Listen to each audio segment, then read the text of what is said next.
如果我本身就係會喺個 IG 上面講啲敏感話題啊，或者我會 post 啲性感相，一睇就知我唔係行性感路線啦。平時個 IG 都係記錄下生活啊 po 下啲嘢食啊、旅行相啊，仲要係我個 Facebook 已經係咁多年冇 post 過嘢，我都可以突然之間受到咁嘅對待，所以其實係有機會發生喺每一個你身上。你用 AI 唔係問題。問題係你要 review 下你個 AI 究竟個出錯率高唔高，而當出錯啦有事嘅時候，我要揾你真人嘅時候，根本係完全揾唔到。咁係咪你間公司有問題咧 ？Meta， 你作為最大嘅社交平台，你可以好好正視呢個問題，去 review 一下你成個封鎖甚至申訴嘅過程，究竟點樣？你好，我係 Chilam。咁最近旅行期間，我發現自己個 IG 咧係突然自動 lock out 咗。咁我再登入翻嘅時候，發現我個 account 已經係俾人 disable 咗。後尾我睇翻清楚，其實佢係話因為我個 Facebook 冇 follow 到佢哋嘅 rules。咁因為我個 IG 其實係連住 Facebook，咁所以佢連我個 IG account 都一次過 disable 埋。然後我就登入翻個 Facebook 啦，睇翻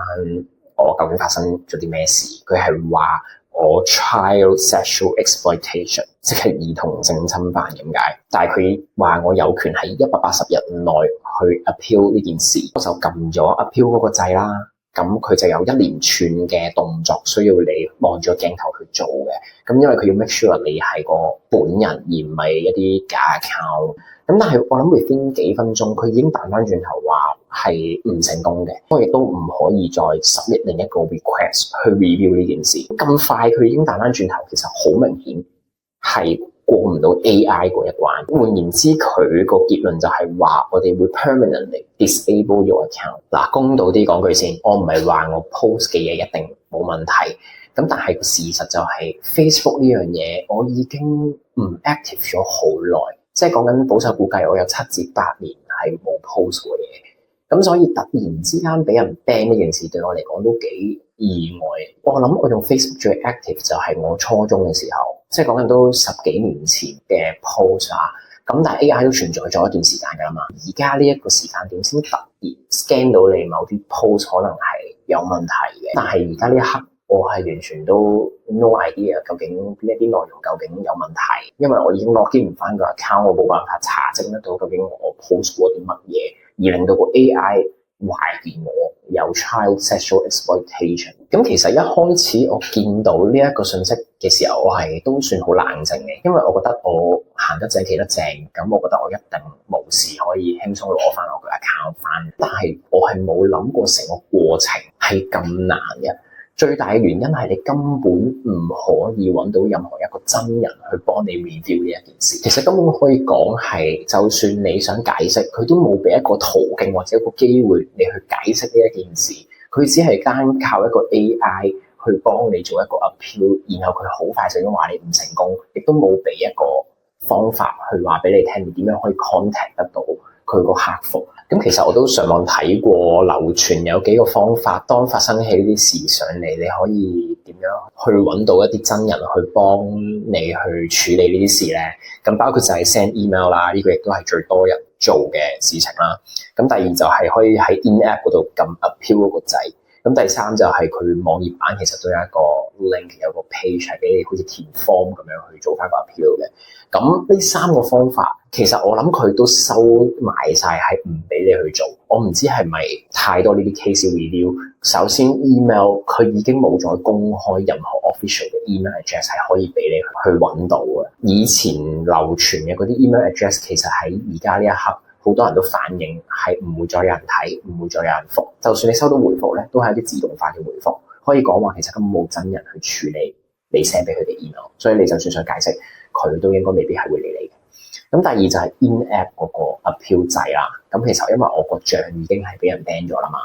已經係冇任何 appeal 嘅 function 可以俾我用得到。基本上而家入到 IG 咧，我淨係得一個掣可以撳，就係 log out。除咗 log out 之外，我係冇任何嘅選擇可以去做，即係亦都唔好講話我係可以撳到 appeal 呢一個掣。咁第三就係一個網頁版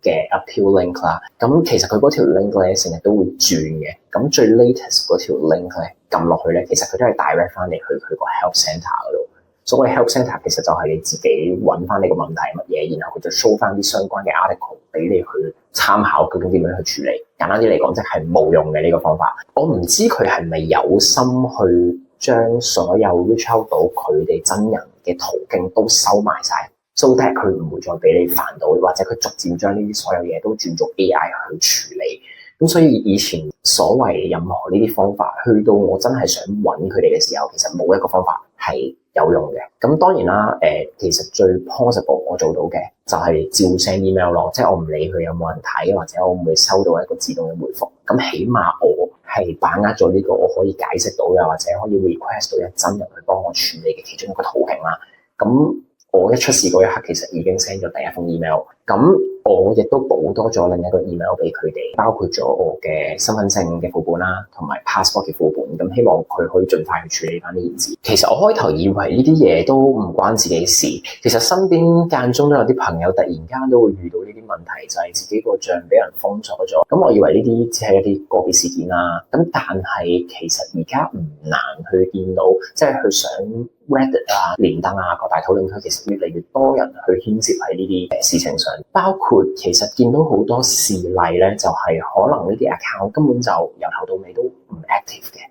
或者有啲 account 只係 po 下啲車啊、嘢食啊，記錄下生活，但係就係咁樣突然間俾人 ban 咗。而佢 ban 你嘅理由可以係千奇百怪，即係可以話佢係是但安個理由俾你，就 ban 咗你個 account。咁而好多呢啲事例其實最後都係攞唔翻個 account， 又或者根本就係你揾唔到一啲真人去幫你處理，投訴無門，咁最後就放棄咗。而我想帶出最重要嘅一點就係呢啲事唔發生喺你身上嘅時候，你唔會覺得關你事。但係當呢樣嘢一燒到喺你身上，你就會發覺呢樣嘢可以好突然發生，而一發生係基本上係你會感覺極度之無助同埋無奈嘅。咁其實 AI 都出現咗一段時間啦，咁之前我咁耐都冇事，但係突然間出事，咁有啲説法就係話其實呢啲 AI 嘅行動咧，佢有分好多輪嘅，咁佢每輪 target 嘅嘢係唔同。咁我睇翻最近好多出事嘅 account， 其實都係涉嫌 child sexual exploitation。咁可能係佢近期呢一輪嘅行動係主要針對嘅一樣嘢啦。咁所以今日你個 account 冇事，唔代表之後你都會冇事。可能係你好多年前 post 嘅某張相、某啲內容或者某啲字眼 hit 中咗佢 scan 嘅 area， 或者其實你根本乜都冇做過。而佢一 scan 到呢啲內容出嚟嘅時候，佢唔係去警告你，又或者將相關嘅內容過濾或者刪除，而佢係直接去 ban 咗你嘅 account。一 ban 咗你，基本上係冇辦法去揾到人幫你處理，甚至乎攞唔翻你嘅 account。咁都講翻自己少少個人嘅感受啦。咁有啲人就話其實都未必係壞事啊，因為佢其實就逼你去 quit 咗呢個 social media， 真係去翻原先冇 social media 嘅生活。咁我去旅行期間其實就即係冇得撳 IG 啦，咁即係話你分享就唔係你個 first priority 啦，變咗你真係要好好 enjoy 你嗰個 moment。咁但係坦白講啦，咁突然之間冇咗個 IG， 咁呢幾日其實我自己都真係好唔慣，甚至乎心情一定係會受到影響。咁因為始終呢件事唔可以就咁算噶嘛，你都係要處理噶嘛。即係佢呢一樣嘢擺明就係一個 AI 嘅錯判，咁所以你點都係要想辦法去解釋，或者嘗試去攞翻你嗰個 IG account 翻嚟。而講到要改變，我諗我自己都需要多啲時間去適應，因為始終都用咗 IG 咁多年，唔係話你要改變就改變。因為始終都咁多年嚟，我係習慣用咗 IG 去記錄我嘅生活啊，去同人去 connect。咁有時唔係話你想改變就改變嘅，即係好似 WhatsApp 出現咗之後，其實你唔會翻返轉頭話我覺得打電話方便啲。因為你係要配合身邊嘅人同埋事，當你身邊嘅人都係有呢個習慣嘅時候，其實如果你要去同人 connect， 你就要有翻相應嘅習慣，先至會可以大家去維持一個社交圈子。因為之前太依賴 IG， 就算去旅行啊，可能識到一啲唔同世界各地嘅人啊，咁我哋都會第一時間就即係加咗大家 IG 先啦，咁大家可以 keep 住個 contact。咁但係而家一旦冇咗個 IG 咧，其實呢啲 contact 咧，我基本上係冇晒嘅，因為我同呢啲世界各地嘅人其實係冇 common friend 噶嘛。咁我冇咗我個 IG， 我亦都唔記得咗佢哋嘅 IG 名。其實如果我開一個新嘅 IG account 都好啦，我係好難去 search 得翻呢啲人出嚟，去即係加翻。即係基本上你一冇咗個 IG account， 你連呢啲 contact 都一次過冇埋。即係我想講喺而家呢一個年代，基本上 social media 係一樣好難避免嘅嘢，而你最多可以話你用少啲嘅，或者甚至乎某啲時間你可以 set 一段 period 嘗試唔撳入個 app 度，但係你話完全 quit 咗呢件事，其實我覺得有啲刻意同埋亦都冇必要咯。咁我相信有好多人其實主要嘅 social media 都會係 IG， 因為我相信佢個 market share 係比較大。咁當你呢一間 Meta 嘅公司採用個 AI 係咁有問題嘅時候，其實我相信有好多人係因為咁而受到牽連，係影響到佢嘅生活，甚至乎佢同一啲朋友家人嘅聯繫。咁呢條片主要係想大家可以多啲關注呢一件事，即係好似我呢個事例咁樣講啊。如果我本身就係會喺個 IG 上面講啲敏感話題啊，或者我會 post 啲性感相，一睇就知我唔係行性感路線啦。